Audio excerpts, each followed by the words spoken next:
السلام عليكم ورحمة الله وبركاته، ازيكم عاملين ايه؟ يا رب تكونوا بخير وبأحسن حال. فيديو النهاردة هو فيديو تحفيزي جدًا لتنظيفات ما قبل العيد، علشان خاطر نتفرغ لل10 الأوائل للعبادة ونخلّص حاجتنا بدري. أول حاجة الفيديو ده غسيل السجاد، وأنا عارفة إن الكل بيعرف يغسل السجاد، ولكن هو الفيديو القصد منه إن هو تحفيزي مش أكتر. هنجهز السائل اللي هنغسل بيه السجاد، وهي مَيّة عليها شوية مسحوق أي نوع انتم بتستخدموه، وكلور وشوية كده برسيل جل وصابون مواعين عادي. بعد كده بنبدأ ان احنا نشطف السجادة شوية ونغرقها بالمية، وبعد كده بنحط شوية من السائل ونبدأ نغسل بالفرشة بتاعتنا. هو الحقيقة السجاد نضيف، يعني هو الفرق فيه حاجات بسيطة، يعني اتوسخ حاجات بسيطة مش كتير، ولكن انا بحب اغسله ما بين الصيف والشتاء علشان خاطر بشيله في فصل الصيف فيكون متشال نضيف وريحته كويسة وكل حاجة ما يكمكمش يعني. وكمان انا بغسل السجاد في الحمام علشان خاطر ما اقعدش احول في ميه لبره وكده، وكمان الدنيا تكون ملمومه، يعني ما بهدلش الشقه كلها والكلام ده. فانا بفتح جزء جزء وبنغسل، وبعد كده بشيل كله زي ما هي كده بالمسحوق بتاعها، بلفها بالمسحوق بتاعها وبخلي كده سجادة سجادة لحد ما اخلص الكل. وبعد كده ببدأ ان انا بقى اشطف جزء جزء لحد ما بخلص الكل برضو، واسيبه يتصفى خالص من المية والحاجات اللي فيه، وبعد كده بشطفها مرة كمان. ده نظامي انا في الغسيل، ومن زمان جدا بعتمد الطريقة دي، وبصراحة هي بتتعبني في المجهود، ولكن السجاد حرفيا بيكون بينور كده وشكله نضيف جدا، والريحة بتكون كويسة جدا. والحقيقة الفترة دي هي أحسن فترة لأي غسيل حاجات عندك بقى، المفروشات، السجاد، البطاطين، اللحاف، أي حاجة في الوقت ده بتكون كويس جدا.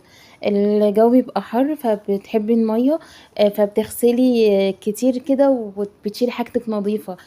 تيجي بعد كده لما تفرشيها بتكون نظيفة وما بتحتاجيش ان انتي تغسلي بقى ويكون الجو دخل هوا عليكي او كده. وكمان لما نبدأ في تنظيفات حاجات كده عميقة أو حاجات كبيرة، بنختار حاجة كبيرة بتاخد وقت طويل مع حاجة صغيرة وخفيفة ما بتاخدش وقت ولا مجهود.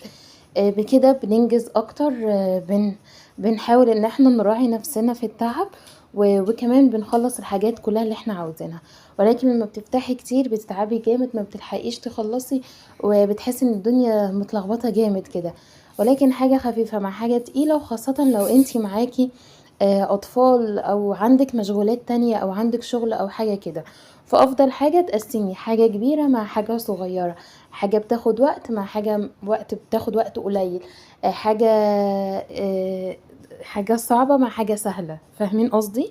بعد كده الطولات الصغيرة أو السجاد الصغير أو سجادة أوضة النوم أو أوضة الأطفال أو كده، يعني مش بندخل فيها كتير فمش متوسخة، فبغسلها بالمكنسة السلك. تمام.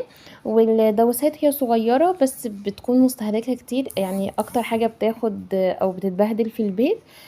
فبنغسل بغسلها بالفرشة، يعني الحاجات المتوسخة جامد بغسلها بالفرشة، الحاجات النظيفة بغسلها بالمكنسة، والكل بيكون نظيف وبيكون كويس جدا. لو حسيتي بتعب ما تغسليش كل السجاد، او لو عندك سجاد كتير ما تغسلوش كله في يوم واحد، ممكن تقسميه على يومين او حاجة علشان جسمك ما يتعبكيش. وحاجة كمان، السجاد اللي مش هتشيليه وهتفرشيه وبيكون نظيف خلاص ما تغسلهوش، خليه لما تيجي بقى يتوسخ تبقى تغسليه.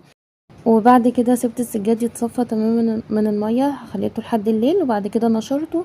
وبعد كده بسيبه مثلا نص يوم او حاجة، وبعد كده بقلب الناحية التانية وبس كده. اول ما بيخلص وبينشف ببدأ ان انا الفه كويس، بس بلفه كويس بقى وبشيله. السجاد اللي انا ما غسلتهوش بتاعه اوضه الضيوف، وبتاع الركنه.